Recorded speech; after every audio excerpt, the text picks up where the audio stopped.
Herzlich willkommen zur Gründungsveranstaltung des Komitees Schweizer Friedensinitiative für Bergkarabach. Es freut uns sehr, dass Sie hier sind.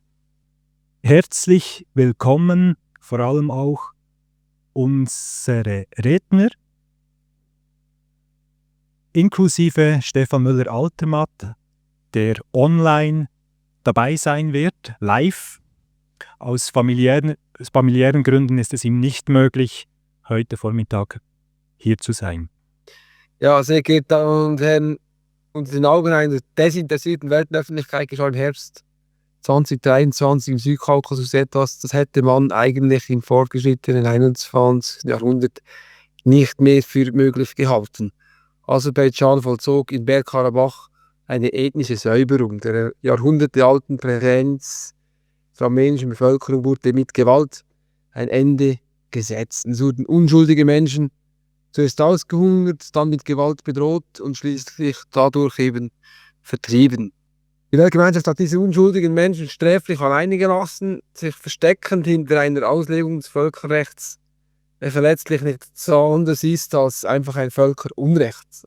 Kurzer historischer Kontext dazu. Es war Stalin selbst höchstpersönlich, welcher verfügte, dass Bergkarabach der aserbaidschanischen Sowjetrepublik zugeschlagen wurde. Mit dem Ende der Sowjetunion erklärte sich die armenische Bevölkerung von Bergkarabach dann als Republik Arzach für unabhängig. Wir kennen das alle.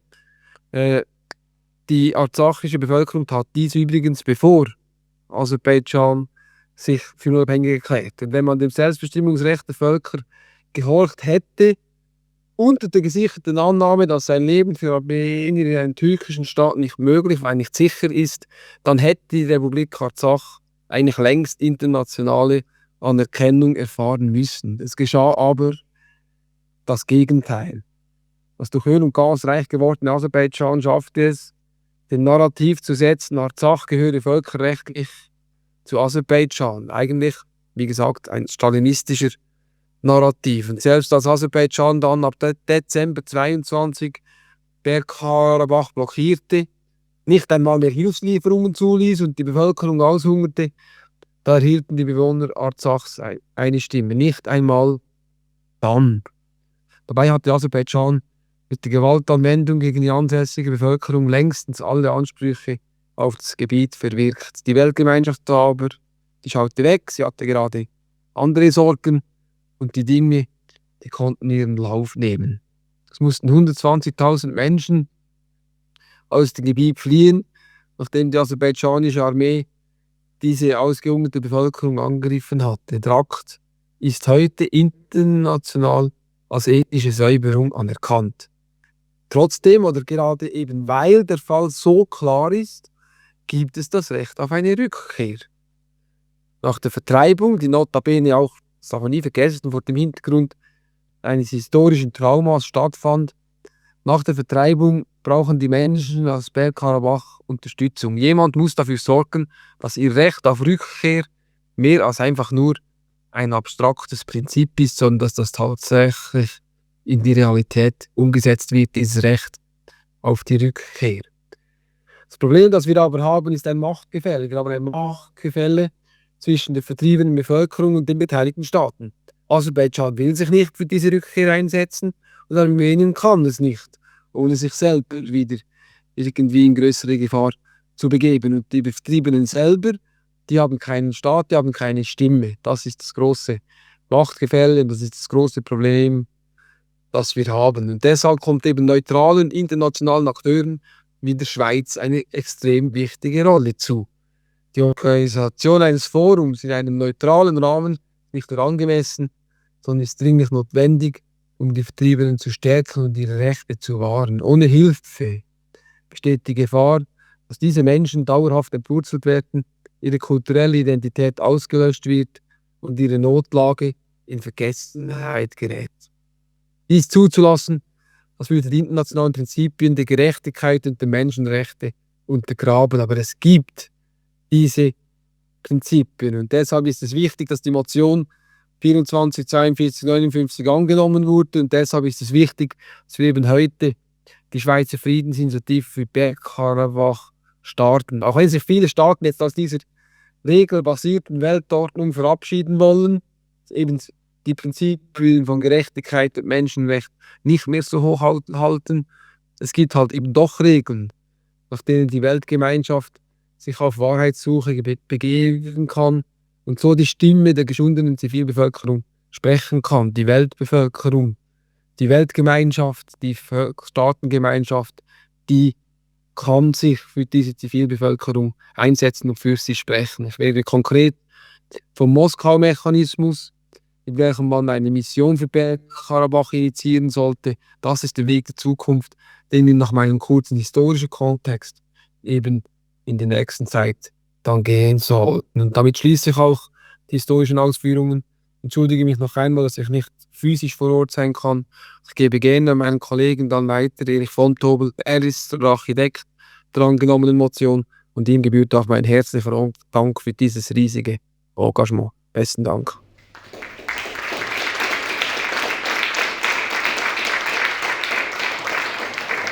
On behalf of the people of Nagorno-Karabakh forcibly displaced from our homeland and all those who lost the graves and cemeteries of their relatives, their loved ones, I once again want to address the members of the Swiss Parliament. And first of all, I want to express our deep gratitude to the members of Swiss National Council for the adoption of the resolution on Nagorno-Karabakh Peace Forum. I want you to know that your decision is extremely important for us and that it is a new ray of hope for our people. We will never forget your courage in defending our rights, in standing with us in these darkest times of our history, and in choosing the path of justice and the right side of history. And of course, I want to address the members of Swiss Council of States and ask them to grant a green light to the motion that will be discussed in the coming days. The eyes of those who are here and hundreds of thousands are fixed upon your vote with hope that you will not remain indifferent to our plight and our rights. We trust that you will recognize our fundamental rights to return to our homeland and live in peace and dignity. We put our trust in your compassion and your commitment to justice. Thank you very much. Danke, merci, gracia, Shnorakalutsu. Also sehr geehrte Damen und Herren, liebe Kolleginnen und Kollegen, das, was Sie soeben gesehen habt hier im Film, das hat stattgefunden am Donnerstagmorgen, 13. März in Erivan vor der Schweizer Botschaft. Da haben sich Geflüchtete aus Bergkarabach versammelt und haben auf ihr Anliegen aufmerksam gemacht. Sie haben ihrem Anliegen eine Stimme gegeben, ein Gesicht gegeben und mir hat dann jemand, als ich im Nationalrat saß, gesagt, hey, schau mal da im YouTube, kannst du das live mitverfolgen, was hier geschieht? Und ich muss sagen, ich habe emotional in den letzten Monaten noch nie so etwas erlebt. Als ich das gesehen habe, da war ich irgendwie so. Das war am 13. März und das war eine super Aktion, wunderbar, weil am Dienstag darauf, am 18. März, hat ja der Ständerat dann entschieden über diese Motion. Und deshalb war diese Kundgebung sehr, sehr gut. Es war auch von den Bildern her gut. Es war einfach nur gut. Und also ich bin überwältigt gewesen. Also, ich heiße Sie willkommen zur Gründungsversammlung unseres Komitees Schweizer Friedensinitiative für Bergkarabach. Für mich ist es ein Wunder, dass wir heute hier zu diesem Thema zusammenkommen. Dieses Wunder begann im Januar 2024, als wir in unserer Fraktion die Verantwortung für 2 Geschäfte zu Armenien und Bergkarabach in der Außenpolitischen Kommission des Nationalrates übertragen wurde. Meine Frau und ich überlegten im Herbst 2024, wohin wir in die Ferien reisen wollten. Und ich schlug vor, lass uns nach Armenien fahren und schauen, wie es dort aussieht und was dort geschieht. Während unserer Ferien Anfang Oktober traf ich Vertreterinnen und Vertreter von Bergkarabach sowie Geflüchtete. Sie baten mich, bitte unternehmen Sie etwas, damit wir zurückkehren können, damit wir unsere Friedhöfe und Schulen etc. wieder sehen dürfen. Eine Frau zeigte mir ein Video ihres früheren Hauses, in dem jetzt eine andere Familie wohnt. Ein Anblick, der mir das Herz zerriss. Da wusste ich muss und möchte handeln. Das versprach ich dieser Frau und den Geflüchteten. Eine Woche nach unserer Rückkehr reichte ich in der Außenpolitischen Kommission einen Antrag für eine Kommissionsmotion ein. Ziel: ein internationales Friedensforum für die Vertriebenen von Bergkarabach. Zu meiner Überraschung unterstützte die Mehrheit der Kommission diese Motion. Doch es gab auch Gegenwind. So sagte jemand zu mir, ich ziehe diese Motion zurück. Im Nationalrat kommt sie vielleicht knapp durch. Aber im Ständerat hast du keine Chance. Ein Rückzug kam für mich aber nicht in Frage. Ich hatte in Armenien versprochen, mich einzusetzen. Die Vertreibung von über 100.000 Menschen ist ein klarer Bruch des Völkerrechts. Wenn wir das einfach hinnehmen und nicht einmal unsere guten Dienste anbieten, verlieren wir unsere Glaubwürdigkeit als neutraler Staat. Im Dezember kam die Motion im Nationalrat zur Abstimmung. Ich hielt dort eine Rede. Der Rat sagte Ja mit Stimmen von links bis weit ins bürgerliche Lager. Es war ein Höhepunkt meines bisherigen politischen Wirkens in Bern. Zum ersten Mal sah ich eine echte Chance, etwas Großes für Gerechtigkeit und für Frieden in Bergkarabach zu erreichen. Im März stimmte auch der Ständerat zu. Nicht nur wir in der Schweiz feierten. Auch die Vertriebenen in Armenien schöpften erstmals wieder Hoffnung. Der Bundesrat hat nun ein Mandat. Doch wir dürfen uns nicht ausruhen. Das Friedensforum muss organisiert werden. Erst vor 2 Wochen stand ich vor dem Latschin-Korridor. Einst das Tor nach Bergkarabach. Heute Symbol für Vertreibung und Krieg. Ich sah die aserbaidschanischen Stellungen. Da sind wir dann umgekehrt. Die Lage im Südkaukasus ist explosiv. Viele fürchten, dass Aserbaidschan nach Bergkarabach auch den Sangesur-Korridor im Süden Armeniens erobern will. Wir müssen nun gemeinsam mit anderen Staaten signalisieren, dass wir wachsam sind und genau hinschauen und gleichzeitig einen Schritt in Richtung Frieden und Dialog machen. Genau diesen Schritt gehen wir heute mit der Gründung der Schweizer Friedensinitiative für Bergkarabach. Hier setzen wir ein Zeichen. Ein Zeichen für Gespräch, für Rückkehr und für Gerechtigkeit. Die Motion fordert kein Eingreifen mit erhobenem Zeigefinger. Sie fordert einen Tisch, an dem auch die Vertriebenen Platz haben. Menschen, um die sich derzeit niemand wirklich kümmert. Einen Tisch, an dem sichere und würdevolle Rückkehr verhandelt wird. Die Schweiz verfügt über das nötige Know-how, die Tradition und das Vertrauen.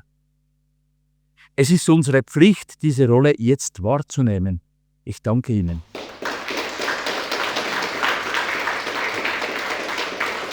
Herzlichen Dank, Erich von Tobel. Wir lassen Ständerat Carlos Amaruga zu Wort kommen. per Video. Er wird eingehen auf die Bedeutung der Motion aus seiner Sicht und die grundlegende Rolle der Schweiz. Mesdames et messieurs, ne pouvant être aujourd'hui à cette conférence de presse, je vous adresse ce message par vidéo. La motion votée par les deux chambres intervient à un moment crucial des pourparlers de paix entre l'Azerbaïdjan et l'Arménie. Le destin des Arméniens du Haut-Karabakh est fondamental pour une paix durable entre les deux peuples. La motion demande non seulement une médiation passive de la Suisse entre les deux peuples, mais la création d'un forum de la paix.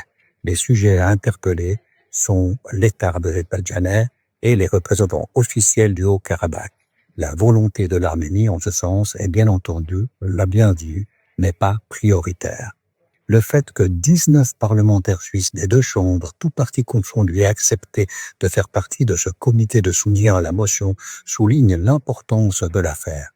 Elle va bien au-delà de leur appartenance au groupe parlementaire d'amitié suisse, Arménie au Parlement, comme d'ailleurs l'a démontré la claire position du vote du 16 décembre 2024 au Conseil national et encore celui du 18 mars 2025 au Conseil des États. La perspective de la prochaine présidence de la Suisse de l'OSCE en 2026 souligne le rôle fondamental que Berne peut jouer dans la constitution du Forum pour la paix au Haut-Karabakh.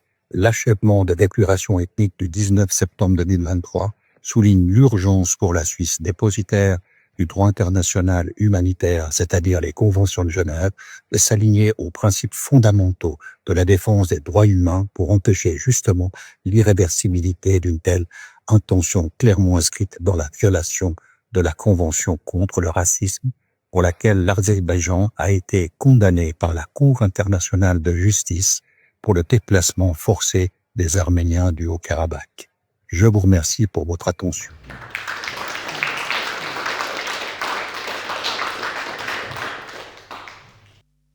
Sie stellen fest, die Motion genießt parteiübergreifend breite Unterstützung im Schweizer Parlament.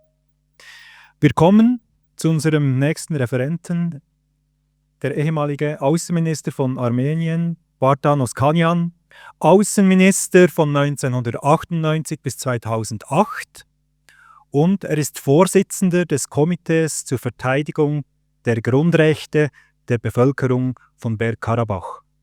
Er wird in seiner Rede einen historischen Überblick geben, einen kurzen Abriss der rechtlichen Grundlagen für das Rückkehrrecht und die Bedeutung der Initiative und wie sie zur Erreichung eines dauerhaften und gerechten Friedens in der Region beitragen kann. Bitte schön.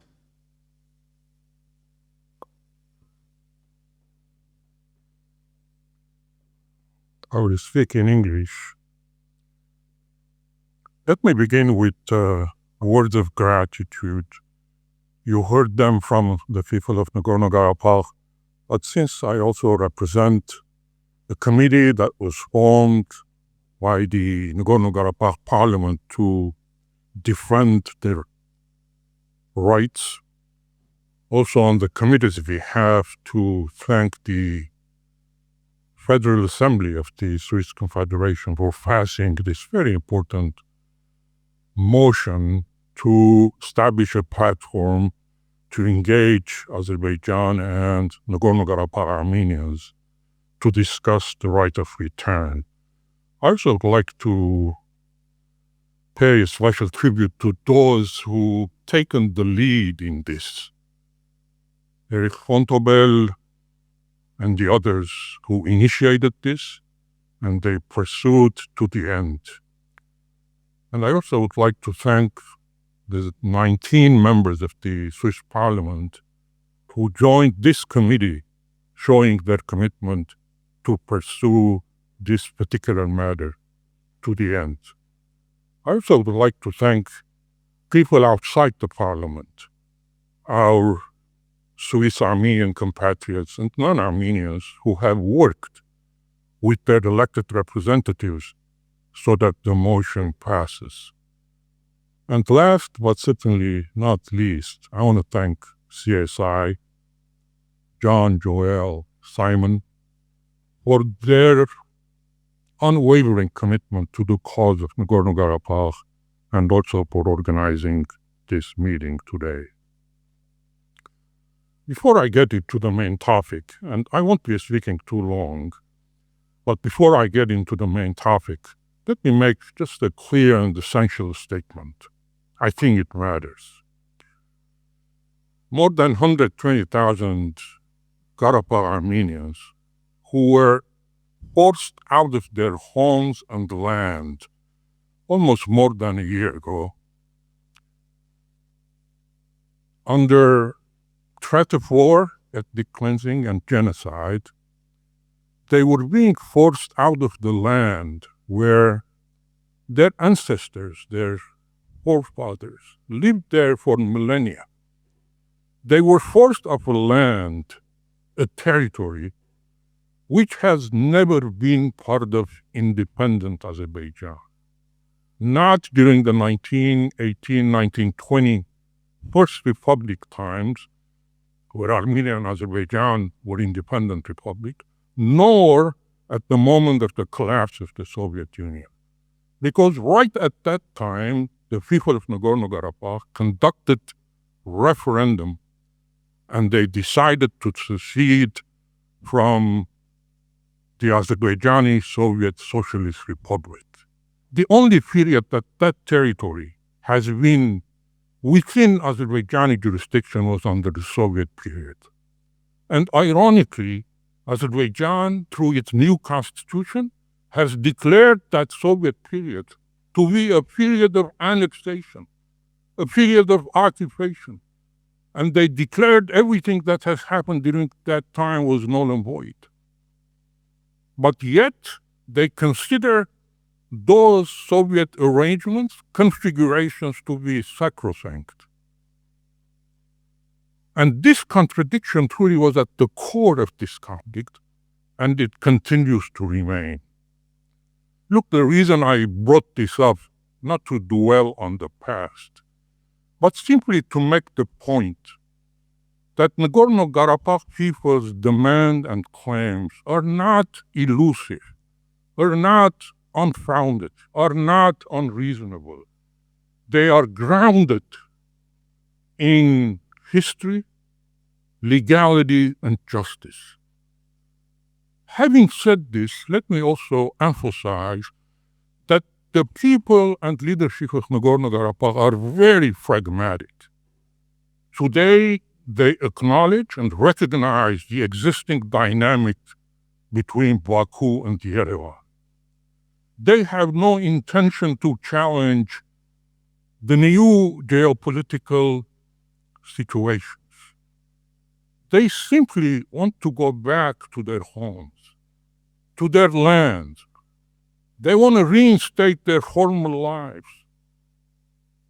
That's their demand. Don't look at their demand as a political demand. It's a human demand. And this issue certainly needs to be addressed. On November 17, 2023, International Court of Justice, as you heard, ruled that Azerbaijan must ensure the safe and dignified return of the Armenians of Nagorno-Karabakh. It also ruled that that return must be guaranteed so that those people will feel safe on that territory. That decision was followed by 2 European Parliament resolutions in March and November 2024, which went even a step further, not only called on Azerbaijan to guarantee their return, but also asked them to engage with the people of Nagorno-Karabakh to discuss their right of return in the presence of international guarantees. And now we have the decision of the Swiss Parliament, which provides a platform for that engagement. This is an interesting legal evolution from demand of safe return to engagement and providing a legal platform where the two sides can engage. clearly, not only an international consensus is emerging on this issue of the right of return, but also a mechanism is being emerged where the sides can engage. Look, even Azerbaijan is on record at the highest level in the mouth of their president that yes, Nagorno-Karabakh Armenians can return. Now the question arises, how, when, and under what conditions? Look, the international law is unequivocal. People cannot be made to return to conditions of fear and discrimination. And the fear and discrimination is not theoretical today on that territory. It exists, it's there, and it's visible. Look, as we speak, Azerbaijan holds hostage the former political military leadership of Nagorno-Karabakh. They're now behind bars through made-up charges, criminal and terrorism. Really? These people are criminals? These are the very people that successive Azerbaijani foreign ministers in my presence have sat with them to negotiate the future status of Nagorno-Karabakh. These are the same people who are behind bars these days in Baku, that the OSCE mandated Minsk group mediators have sat with them in my presence to negotiate the peaceful resolution to the Nagorno-Karabakh conflict. And now they're behind bars and there is this international silence. Yes, there is environment of fear, discrimination. There's also this clear and persistent pattern of erasing Armenian history and memory on that territory. We see churches being demolished, cemeteries bulldozed, and monasteries being stripped of their Armenian identity. The task today before us is to ensure that any future possible return can be consistent with international law in all its forms, including human rights law, humanitarian law, and law of non-discrimination. These are the conditions that need to be created. And this platform, this forum that is suggested by the Swiss Parliament, precisely what it intends to do, to create that environment. At the Swiss government, at the executive level, simply needs to put its good officers to set up a table around which the main actors can sit and discuss precisely the conditions under which the return in the future may happen. Indeed, this could be Swiss peace initiative for Nagorno-Karabakh. And Switzerland, with its long-standing reputation for neutrality, discretion, and empathy, is uniquely positioned to lead this process. Look, I don't know if there's anyone from the executive branch, I doubt. But I know that the federal government, the Federal Office of Foreign Affairs, is reluctant and hesitant to push this process or put it in action. We very carefully listened to the two statements before the vote on the motion, both in the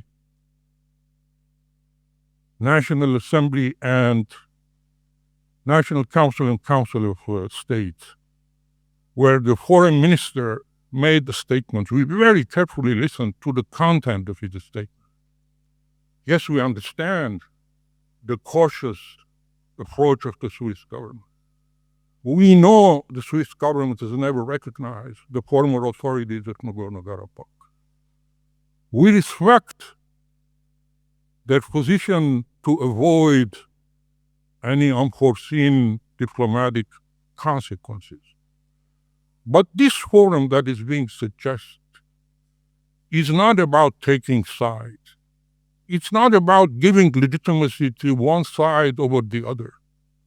It's simply about making space, a neutral, principled space, where silenced voices can be heard, where Azerbaijan and Armenians at Nagorno-Karabakh can sit down and find a way forward, a way home. Thank you. Vardan Tadevosyan ist Leiter des Lady Cox Rehabilitationszentrums, das 1998 in Stepanakert gegründet wurde. Er ist Gesundheitsminister von Bergkarabach und er war während der 9-monatigen Blockade von Bergkarabach selbst in Bergkarabach und weiß, was es bedeutet hat, dort auszuharren und mit den Menschen vor Ort mitzuleiden und sie so gut als möglich zu versorgen. Er teilt mit uns in einem Video-Statement die Bedingungen der Menschen und seiner Patientinnen und Patienten seit der Vertreibung aus Bergkarabach im September 2023. Hello, my name is Vardan Tadevosyan. I'm Health Minister of Nagorno-Karabakh.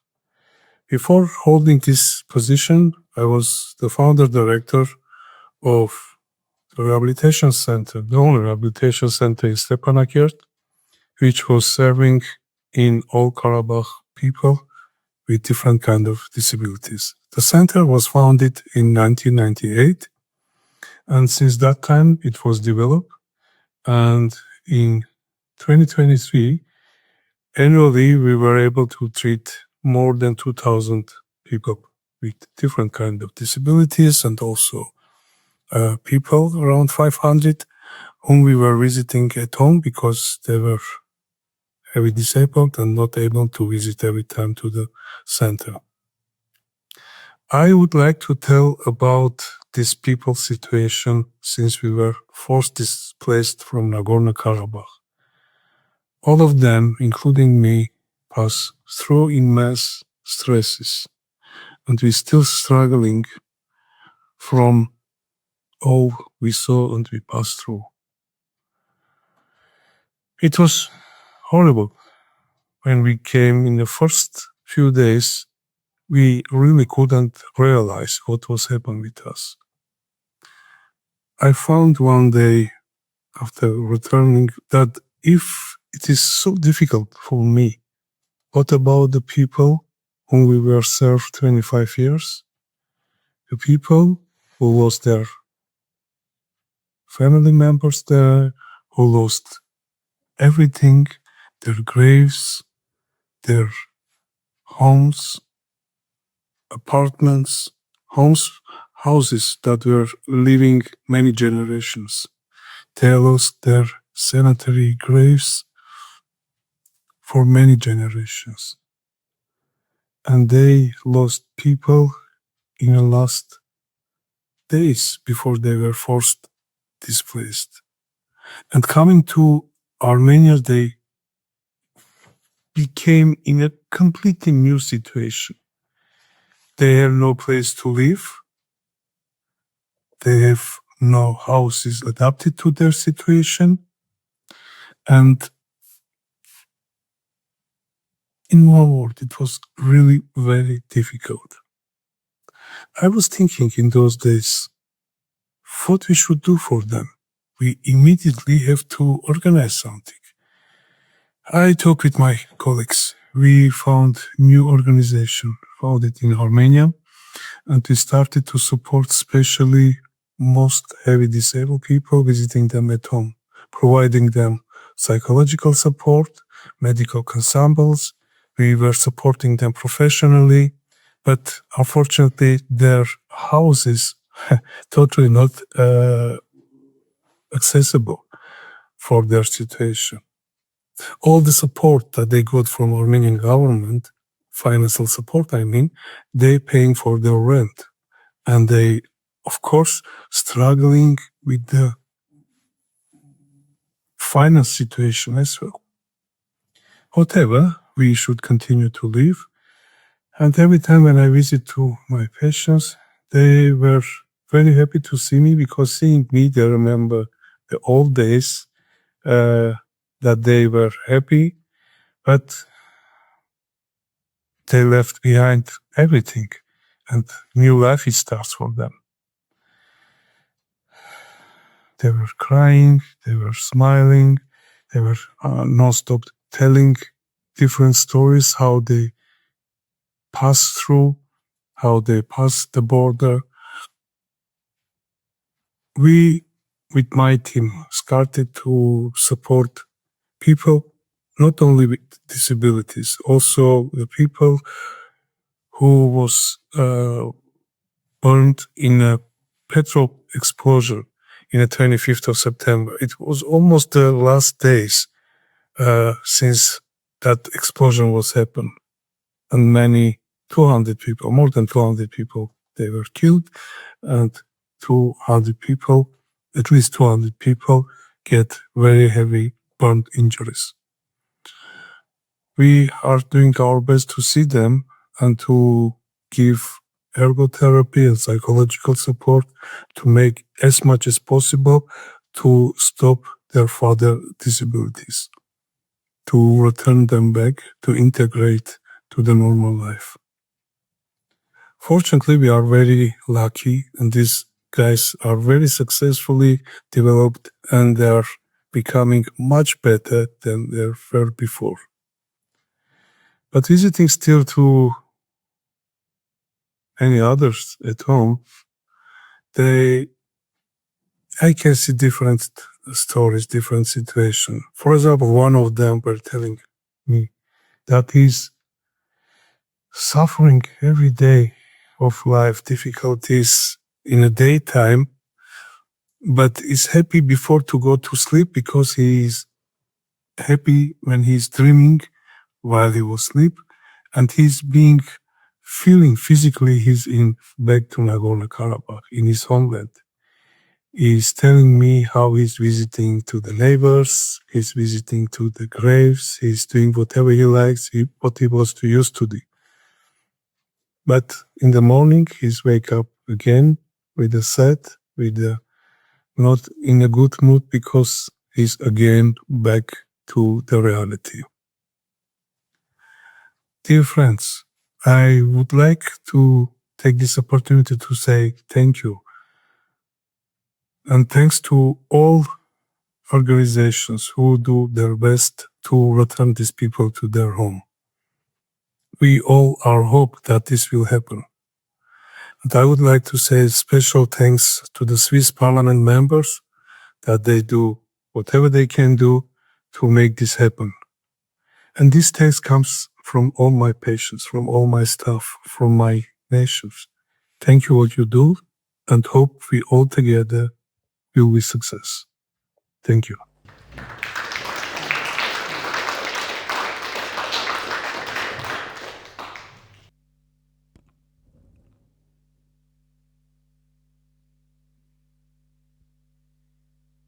Sarkis Shahinian, Generalsekretär der Parlamentarischen Freundschaftsgruppe Schweiz-Armenien, wird als nächstes zu uns sprechen, und zwar über die Menschenrechte, Schweizer Werte, im Zusammenhang auch mit der Motion, über das Selbstbestimmungsrecht von Bergkarabach und das Völkerrecht und der Moskauer Mechanismus der OSZE, Organisation für Sicherheit und Zusammenarbeit in Europa. Bitte schön.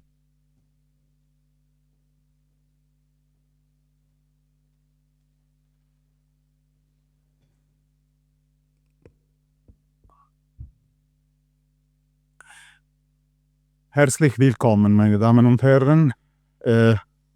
Ich und wir sind sehr froh, dass ihr überhaupt heute diese Begegnung beigelegt haben. Aber zuerst möchte ich mich bei der Christian Solidarity International für die Angelegenheit bei der Gründung der Parlamentarischen Unterstützungskomitees der Friedensinitiative als Sekretär der Parlamentarischen Freundschaftsgruppe Schweiz-Armenien, das Wort zu ergreifen, zutiefst bedanken.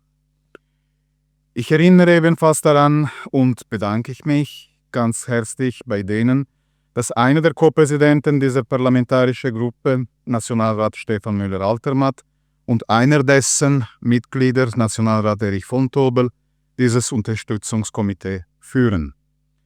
Über die 3 Punkte hat bereits Simon Brechbühl angesprochen, die ich Sie heute ansprechen werde. Der erste Punkt sind die Menschenrechte. Die Zuneigung der Schweiz zu den Menschenrechten kennzeichnet sie seit ihrer Gründung in 1848. Es ist daher nicht zu erstaunen, dass die Bundeskammer die obgenannte Motion mit einem deutlichen Mehr angenommen haben.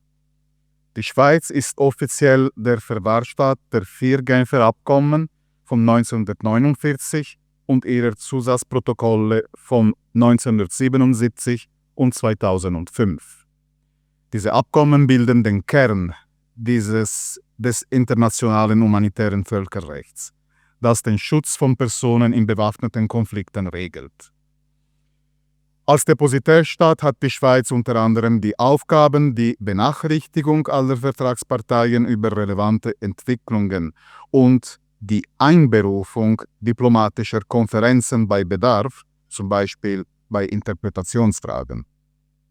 Daher ist der Anliegen der Antragstellerinnen und Antragsteller innerhalb von 12 Monaten seit der Annahme der Motion zwischen den Vertretern der Karabach-Armenierinnen und Armenier und den aserbaidschanischen Staat ein Friedensforum zu organisieren, mehr als gerechtfertigt und trifft den völkerrechtlichen Aufgaben der Schweiz vollständig zu. Die Schweiz genießt international großes Vertrauen aufgrund ihrer ständigen Neutralität und ihrer humanitären Tradition, was sie zu einem besonders geeigneten Staat für diese Rolle macht.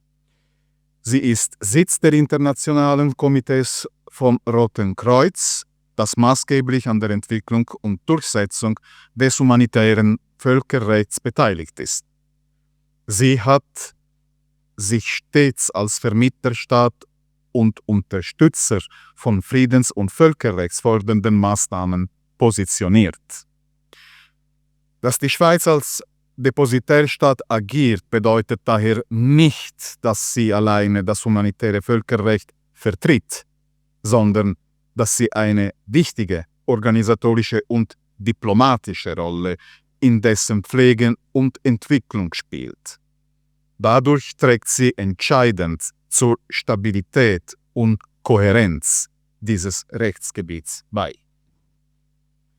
Der zweite Punkt zum Selbstbestimmungsrecht von Bergkarabach. Das Selbstbestimmungsrecht ist in der Charta der Vereinten Nationen und in den beiden Menschenrechtspaketen fest verankert. Es wird weithin als erga omnes Recht, es heißt ein Recht, das gegenüber allen Staaten gilt und von allen geachtet werden muss, anerkannt. Es steht nicht automatisch über der territorialen Integrität, außer in Ausnahmefällen, zum Beispiel Kolonialismus und schwere Unterdrückung. Die Montevideo-Konvention von 1933 spielt zwar keine direkte, aber wohl eine grundlegende indirekte Rolle im Kontext des Selbstbestimmungsrechts von Bergkarabach. Sie bietet die völkerrechtlichen Kriterien für die Staatswerdung, die für eine erfolgreiche Umsetzung des Selbstbestimmungsrechts in Form eines eigenen Staates nötig sind. Ihre Betonung der Unabhängigkeit von Anerkennung stärkt die Position neu entstehender Staaten oder sich selbst bestimmender Völker. Bergkarabach besaß bis am 19. September 2023 a. eine ständige Bevölkerung, b. ein definiertes Stadtgebiet, c. eine Regierung und nicht zuletzt d. die Fähigkeit, in Beziehung zu anderen Staaten zu treten. Gemeint ist die internationale Handlungsfähigkeit. Es heißt, genau jene Kriterien, die die Montevideo-Konvention vorsieht. Diese Konvention ist daher ein wichtiges Werkzeug, obwohl nicht die rechtliche Quelle des Selbstbestimmungsrechts. Und jetzt zum dritten und letzten Punkt, der Moskauer Mechanismus der OSZE, das heißt die Organisation für Sicherheit und Zusammenarbeit in Europa. Dieses Mechanismus geht auf dem Treffen der OSZE in Moskau in 1991 zurück. Das ist Teil der OSZE Wiener Mechanismus zur Förderung von Transparenz, Dialog und Menschenrechtsschutz. Er erlaubt Staaten einseitig eine Expertenmission zu beantragen, wenn sie schwerwiegende Bedenken bezüglich der Einhaltung der menschlichen Dimension, es heißt Menschenrechte, Demokratie und Rechtsstaatlichkeit, durch einen anderen Staat haben. Für Aserbaidschan kann dieses Mechanismus in 3 Fällen verwendet werden. Der erste: die illegale Prozesse, die aktuell gegen 23 Armenier aus Karabach, worunter eben mehrere damalige Bergkarabach-Vertreter, durchgeführt werden. Für diesen Fall wurde das Prozedere bereits initiiert. Zweitens, die faktische Verhinderung der Karabach-Armenierinnen und Armenier in ihre Heimat zurückzukehren, nicht zuletzt, weil ihre Häuser gegenwärtig gesprengt werden. Und drittens, die ständige und konsequente Zerstörung aller Monumenten und Friedhöfen sowie die konkret eingesetzte Absicht, die armenische Zugehörigkeit dieses kulturellen Erbes zu verfälschen. Wie funktioniert das? Mindestens 10 OSZE-Staaten außer dem betroffenen Staat können gemeinsam eine Fact-Finding-Mission beantragen. Eine Gruppe unabhängiger Experten aus einer OSZE-Liste wird dann entsenden, um vor Ort zu untersuchen und Bericht zu erstatten. Die betroffenen Staaten sind nicht verpflichtet, mit den Experten zu kooperieren, aber deren Verweigerung hat einen politischen Preis. In Bergkarabach, auch Arzach genannt, kam es im September 2023 zu gewaltsamen Vertreibung der gesamten armenischen Bevölkerung durch Aserbaidschan. Es gibt belegte Hinweise auf ethnische Säuberung, Verletzungen von humanitärem Völkerrecht und Zwangsumsiedlungen und Einschränkung humanitärer Hilfe bis heute. Dieser Mechanismus sollte von der Schweiz aus folgenden sinnvollen Gründen gewählt werden. Als Unterzeichner und Depositärstaat der Genfer Konventionen hat die Schweiz ein besonderes Interesse an der Durchsetzung von Menschenrechten und humanitärem Völkerrecht. Neutralität und Vermittlungskompetenz. Die Schweiz wird oft als Vermittlerin akzeptiert, was sie zu einem glaubwürdigen Initiator macht. Die humanitäre Tradition, der Schutz von Minderheiten und die Wahrung von Menschenrechten ist ein Kernanliegen der Schweizer Außenpolitik. Und zuletzt, dieses Anliegen schafft ein zentraler Präzedenzfall. Die Anwendung der Moskauer Mechanismus in dieser Region würde die OSZE stärken und einen Präzedenzfall für zukünftige humanitäre Krisen schaffen. Ein Ansatz des Mechanismus würde im Fall Bergkarabach Folgendes bedeuten: die Dokumentation möglicher Menschenrechtsverletzungen durch unabhängige Experten, ein politischer Druck auf Aserbaidschan, eine potenzielle Grundlage für internationale Maßnahmen, zum Beispiel in der UNO oder beim Internationalen Strafgerichtshof oder durch gezielte Sanktionen. Und die Unterstützung für Vertriebenenschutz, Wahrheitsfindung und langfristig möglicherweise für Wiedergutmachung. Was bedeutet das endlich für die Schweiz? Die schweizerische wertebasierte Außenpolitik würde konsequent angewendet. Die Schweiz würde einen Beitrag zur objektiven Aufarbeitung der Vertreibung der Armenier aus Bergkarabach leisten. Sie würde den Schutz gefährdeter Minderheiten stärken und einen multilateralen Mechanismus wiederbeleben. der zuletzt in der Ukraine-Krise auch durch Sie 2022 erfolgreich aktiviert wurde. Folglich, eine solche Initiative würde nicht nur den Betroffenen im Bergkarabach zugutekommen, sondern auch das internationale Vertrauen in die Schweiz als engagierten humanitären Akteur stärken. Vielen Dank für Ihre Aufmerksamkeit.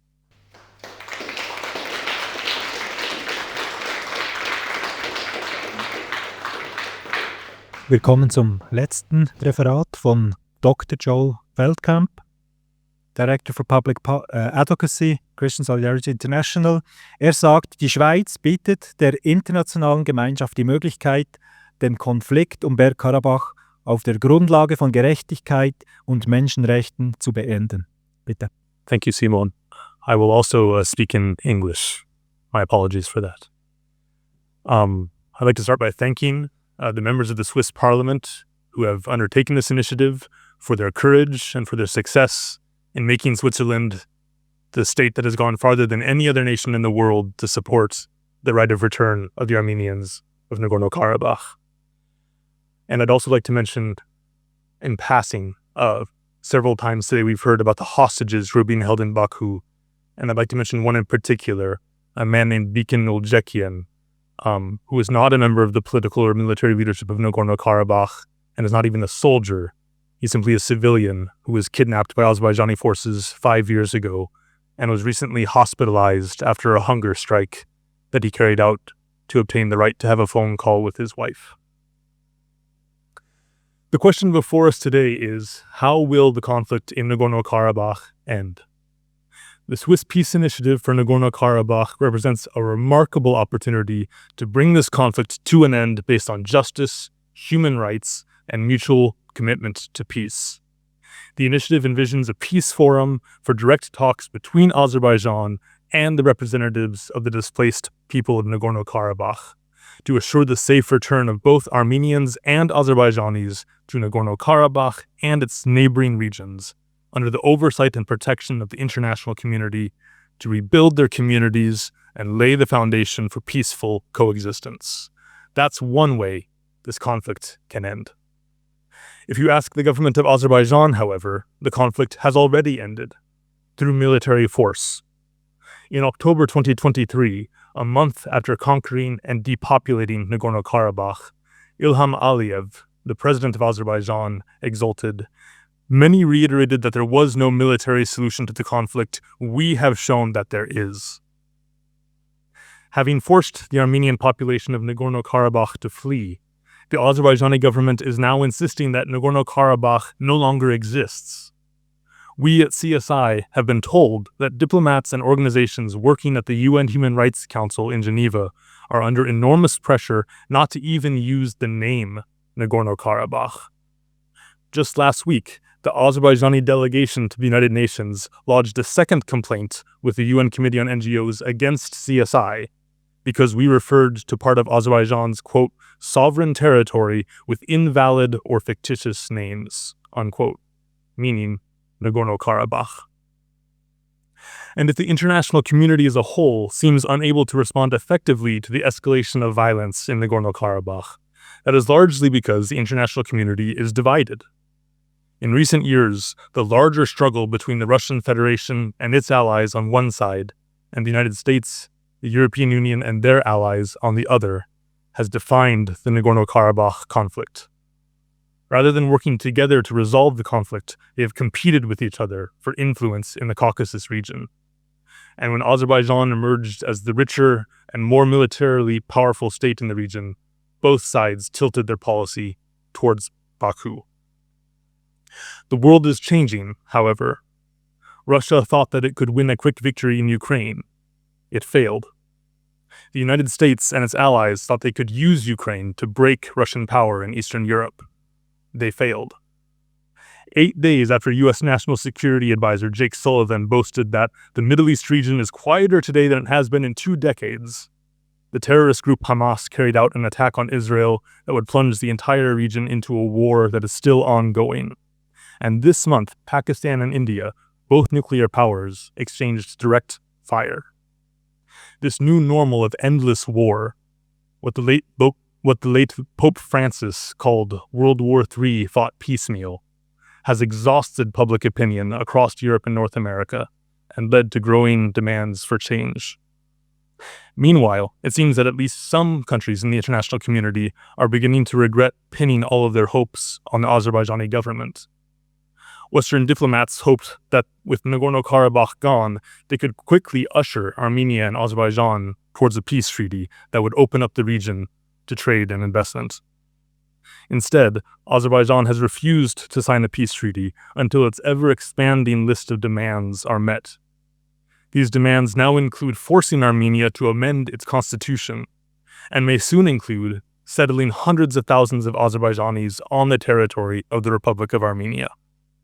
Predictably, giving Azerbaijan everything it wants and asking for nothing in return has not led to peace. It has led to more demands. On Wednesday, U.S. Secretary of State Marco Rubio publicly confirmed that his government fears that Azerbaijan may soon invade Armenia. Today, facing this deadlock, there seems to be a new appetite for peace and cooperation in the international community, and all of the great powers, the US, the EU, Russia, have an interest in avoiding a new war in the Caucasus and establishing a durable peace. Today, Switzerland is drawing on its unique tradition of neutrality, mediation, and political independence to take a leadership position on this issue. Today, Switzerland is offering the United States, Russia, and the European Union a way out of the deadlock that they have created for themselves. By giving their backing to the Nagorno-Karabakh Peace Forum that the Swiss Federal Council has been tasked with holding in the coming months, these powers can reset the dangerously moribund peace process in the Caucasus and place the region on a path towards true peace, a peace based on justice. The trust and cooperation they will build with each other in doing so will make it easier to solve bigger problems. When Switzerland assumed its seat on the UN Security Council in 2023, Federal Councillor Ignacio Cassis used his opening speech to challenge the Council's members. He said, quote, "Yes, the multilateral system is under stress, but no, it is not bankrupt. The real failure would be to do nothing." Today, those words ring truer than ever. Thank you very much.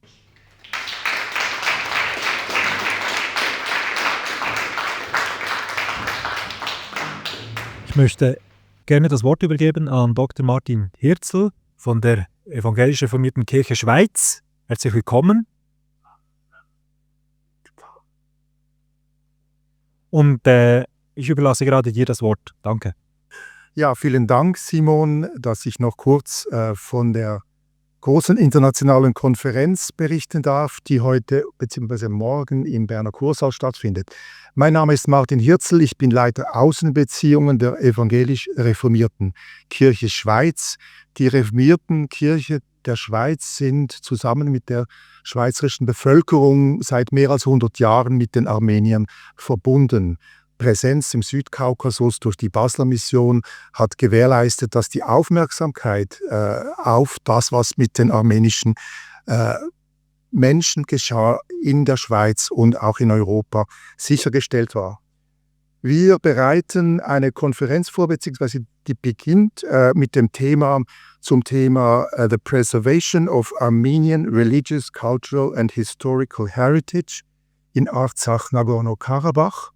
Das ist eine Initiative des Ökumenischen Rates der Kirchen in Genf, dessen Mitglied wir sind, wie auch die armenisch-orthodoxe Kirche, sowohl aus Etchmiadzin wie auch im Libanon.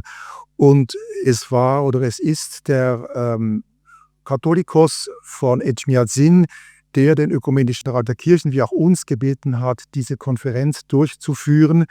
Unsere Präsidentin war im September 23 zusammen mit anderen Vertreterinnen des Ökumenischen Rats der Kirchen gerade auf dem Weg nach Stepanakert, als sie zurückgehalten wurden, weil der Angriff auf das Gebiet Bergkarabach stattgefunden hat. Und das hat uns auch wieder aufgerüttelt, weil wir gemerkt haben, die internationale Gemeinschaft schaut hier nicht genügend hin, auch die internationalen Organisationen.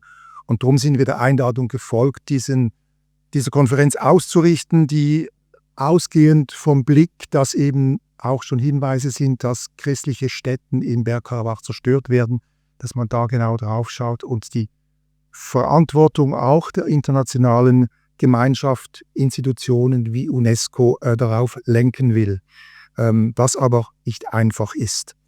Die Konferenz wird rund 130 Leute nach Bern führen, aus Europa vor allen Dingen, aber auch den USA. Es wird aus verschiedenen Perspektiven auf das dringende Thema geschaut, aus historisch-geopolitischer Perspektive, wie aus Perspektive des internationalen Rechts, aber auch aus betroffenen Perspektive. Und es wird natürlich appelliert an die Verantwortung, wie gesagt, insbesondere der UNESCO. Wir haben vielleicht noch 2, 3 Hinweise, dass Sie wissen, was hier in Bern passiert. Der obersten Kirchen, His Holiness Karikin II. Unter den Sprechern. Wir haben den Erzbischof von York, der amerikanischen Kirche, dabei. Oder auch Frau Professorin Azar Karam, die lange Zeit im United Nations Büro in New York gearbeitet hat. Oder wir haben den ehemaligen Chefankläger beim Internationalen Strafgerichtshof in Den Haag, Luis Moreno Ocampo, dabei. Oder um noch ein Beispiel zu geben, den sehr bekannten türkischen Historiker Taner Akçam, der insbesondere die Geschichte des Genozids erforscht hat. Ja, wir begrüßen es als reformierte Kirche in der Schweiz, dass sozusagen die Initiativen aus verschiedenen Seiten zusammenkommen, aus politischer Ebene, aus Sicht von CSC, einer NGO und auch aus den Kirchen. Und man kann nur hoffen, dass das weiter etwas in Bewegung bringt. Für nähere Informationen können Sie sich noch an mich wenden und sonst danke ich Ihnen für die Aufmerksamkeit.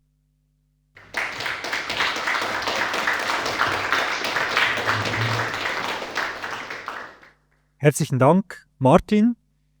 Das Schlusswort übergebe ich gerne Dr. John Eibner, internationaler Präsident von CSC. Bitte, John. I promise you it will not be a long Schlusswort or Schlusswörter from me, but I wanted to thank Martin for coming and sharing a message about the Cultural Heritage Conference.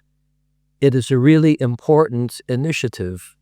It's international. It happens here in Switzerland, here in Bern, but the World Council of Churches, of course, is a global Christian institution, Council of Churches. We're delighted that the Swiss Reformed Church has taken the lead in many ways in setting up this initiative, and our thanks go to Rita Famos in particular for her really very active and energetic role. She went to the Lachin corridor in Armenia at the time of the blockade and has worked tirelessly since then to stand in solidarity with the victims of ethnic and religious cleansing. CSI is also international, and the mandate of the committee is to support the Swiss Peace Initiative, not only here in Switzerland, but also internationally. And we intend to do that to the best of our ability in the coming weeks and months in the United States, and hopefully we can gain traction elsewhere in Europe, and any cooperation with the World Council of Churches, other Protestant churches, and other communions would be, of course, very grateful. It's important for Christians to stand in solidarity at this critical time. Herzlichen Dank für Ihre Unterstützung, für Ihr Interesse und dass Sie sich Zeit genommen haben, heute hier zu sein. Ich hoffe, Sie finden noch ein wenig Zeit, um jetzt auch noch ein bisschen etwas zu essen, zu genießen und auszutauschen. Herzlichen Dank.